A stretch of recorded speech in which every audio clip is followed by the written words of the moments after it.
Bentornati nel forum. Allora, innanzitutto io questo video lo volevo fare e anzi mi scuso di non averlo fatto prima. Parliamo oggi finalmente di Not the End, finalista del premio Gioco di ruolo dell'anno 2020, scritto da Claudio Pustorino di Fumble GDR e distribuito da MS Edizioni.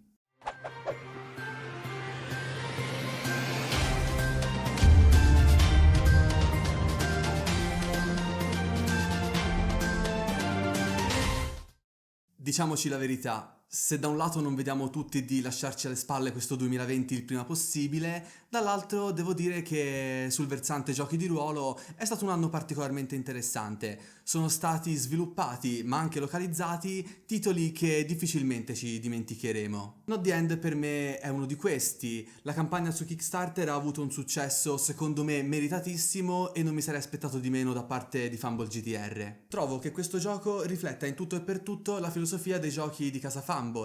Evoluzione dei personaggi e narrazione sono al centro delle sue meccaniche, che peraltro ben riflettono il concetto che vogliono portare avanti, ovvero quello del rischia per ciò che consideri importante. A proposito delle meccaniche, noi in genere tendiamo a darvi una descrizione più ampia possibile del regolamento in modo da farvi capire le varie sfaccettature che il gioco può assumere.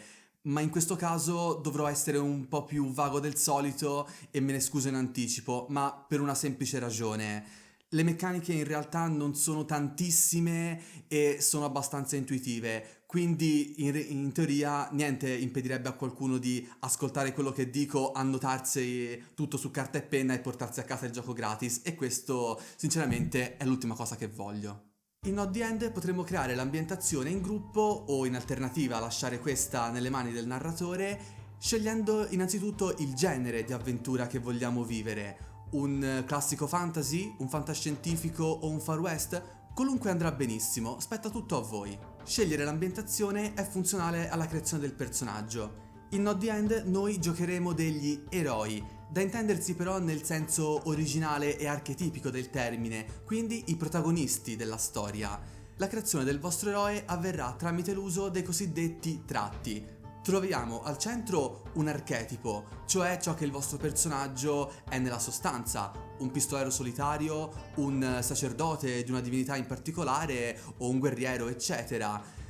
A questo archetipo verranno poi affidati dei altri tratti chiamati qualità, che vanno a definire le varie caratteristiche del vostro personaggio, alle quali a loro volta andranno attribuite le abilità del personaggio. Gli eroi così creati affronteranno delle prove, evolveranno o cadranno e soprattutto rischieranno in base a ciò che ritengono più importante per loro.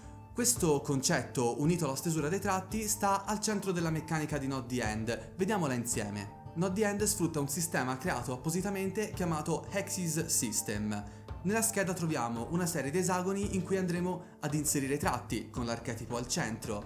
E quando il narratore ci chiederà di sostenere una prova, noi inseriremo in un sacchetto un numero di token positivi, o segnalini se preferite, pari al numero dei tratti che siamo riusciti a chiamare in causa per questa prova, più dei token negativi in base alla difficoltà imposta dal narratore. Noi decideremo quanti token estrarre alla cieca. Uno solo positivo basterà a superare la prova, tutti gli altri andranno a migliorare il risultato in vari modi, mentre ogni token negativo comporterà una conseguenza, come subire delle sventure, accumulare adrenalina o confusione. Come detto prima, mi fermerò qui nella descrizione delle meccaniche. Nel caso siate più curiosi di vedere un actual play, vi lascio qui sotto in descrizione il link della nostra live che abbiamo fatto prima del lancio del Kickstarter. Vi basti sapere qualche piccolo dettaglio in più. Troverete ovviamente delle meccaniche per poter sostenere la prova in gruppo o per potervi confrontare con i vostri compagni di squadra. Il vostro eroe potrà evolversi affrontando le prove che sono cruciali per il suo arco narrativo. Potrà in questo modo aggiungere tratti, potenziarne alcuni, potrà imparare delle lezioni oppure subire delle cicatrici. Le lezioni peraltro le troverete elencate all'interno del manuale. Ma l'eroe può morire? Sì, ma questa non è una cosa che potrà avvenire semplicemente così a cuor leggero.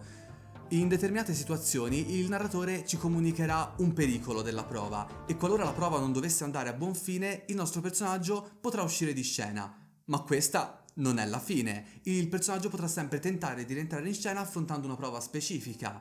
Ma quindi non muore mai, direste voi? Con calma. La fine dell'eroe è una cosa molto importante sia per lui che per il resto del party. Nel capitolo 5 troviamo una descrizione delle meccaniche su come appunto far affrontare all'eroe la sua fine tramite l'estrazione dei token. Può essere per il completamento dei suoi obiettivi, per onore, per sacrificio, eccetera, dipende tutto dal tipo di personaggio che avete scelto di creare. Ma perché not the end allora se il personaggio può morire? Perché quell'ultimo atto con il quale l'eroe affronterà la sua fine resterà indelebile nella memoria sia dei personaggi, dei giocatori e dell'universo narrativo che state vivendo. C'è un detto che ora non ricordo esattamente dove l'ho sentito, ma recitava più o meno così: moriamo 2 volte. La prima volta quando esaliamo l'ultimo respiro, la seconda quando il nostro nome viene pronunciato per l'ultima volta. Ma se il nostro nome rimarrà nella memoria indelebile, scolpito dei giocatori, dell'universo narrativo, eccetera, il personaggio, non morirà mai e quindi questa non è la fine.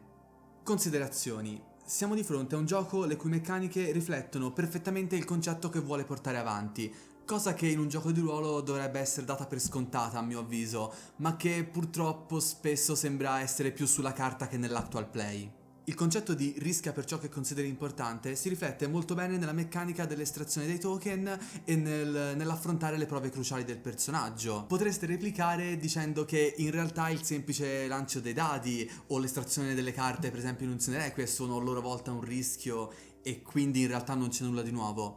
E in parte è vero, ma secondo me ciò che in realtà manca a molti sistemi è proprio il riflettere un concetto, limitandosi molto spesso a dare una semplice indicazione numerica di che cosa il personaggio possa fare o meno. E no, il passaggio di livello del personaggio lo considero sempre una semplice scala numerica e non un elemento narrativo, salvo intervento del master e del giocatore.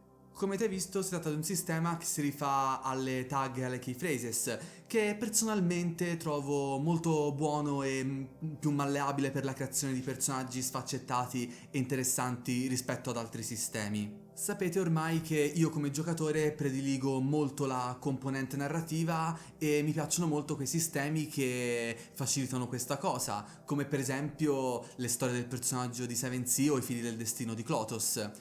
A proposito di Klotos, devo dire che il modo in cui l'eroe affronta la fine in Not the End ha ricevuto la stessa identica cura di quest'altro titolo, dal momento che la fine dell'eroe non è mai casuale e ben riflette il concetto di conclusione dell'arco narrativo coerente con quella che è stata la sua storia.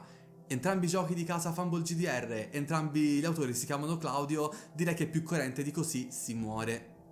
La sezione per il narratore è ben curata ed è ricca di suggerimenti su come poter bilanciare le prove, su come saper applicare le sventure e sul fatto che tutta la responsabilità non sarà caricata su di lui come quella narrativa, ad esempio, ma invece è invitato ad ascoltare gli stimoli provenienti dal tavolo. Regola d'oro che vorrei venisse sempre applicata, ma purtroppo.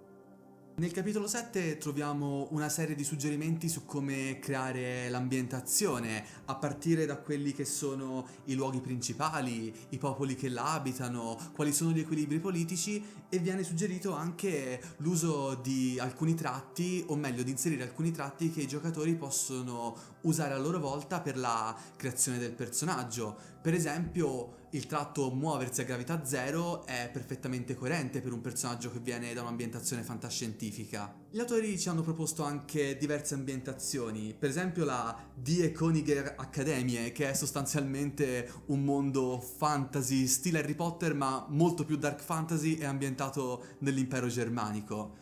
C'è Singapore, che è un mondo cyberpunk orientale dalle sfumature post-apocalittiche. Knights of the Round, un fantasy arturiano con i mecha.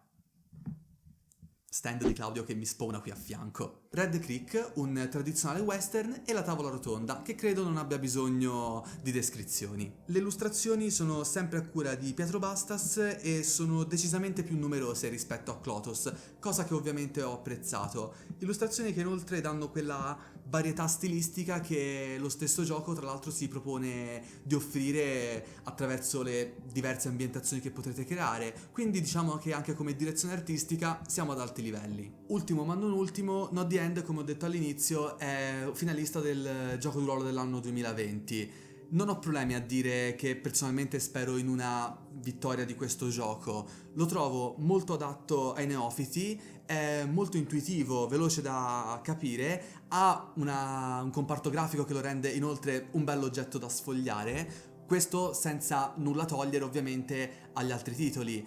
Quest'anno di candidati al premio ce n'erano tanti, erano tutti secondo me molto validi e anzi dispiace anche per alcuni esclusi. E quantomeno anche i 5 finalisti, personalmente credo che ognuno di loro meritava intanto di arrivare in finale e a sua volta merita la vittoria per motivi a loro stanti. Credo che a prescindere dal risultato, quest'anno a vincere è stato comunque il mondo del gioco di ruolo. Devo dire che questo gioco ha rotto la barriera del metagame, o forse ha fatto la manovra di metagame supremo, dal momento che è riuscito a portare la sua filosofia anche nel mondo reale, perché qualora non dovesse vincere la finale e uscire di scena, difficilmente ce lo dimenticheremo, e se non possiamo dimenticarcelo, beh, questa non è la fine. Io mi sento di consigliare questo gioco a chi si approccia per la prima volta al mondo del gioco di ruolo e anche a quei giocatori più amanti di sistemi tradizionali che però hanno voglia di approcciare un metodo diverso di gioco. Ovviamente lo straconsiglio anche a chi come me ama molto le meccaniche volte all'evoluzione del personaggio e alla narrazione. Con questo è tutto, io spero che questo video vi sia piaciuto e che vi abbia stimolato a conoscere Not the End, gioco che ritengo validissimo. Ringrazio Claudio Pustorino che a Lucca ce lo fece conoscere e ci prestò tra l'altro la quick start che abbiamo portato in live. Io come al solito vi invito a mettere mi piace se questo video vi è piaciuto, a iscrivervi al canale, di passare dalla nostra pagina Facebook, di venirci a trovare su Instagram e se volete unirvi al nostro gruppo Telegram. Daniele, dal forum Sententiam, chiudo.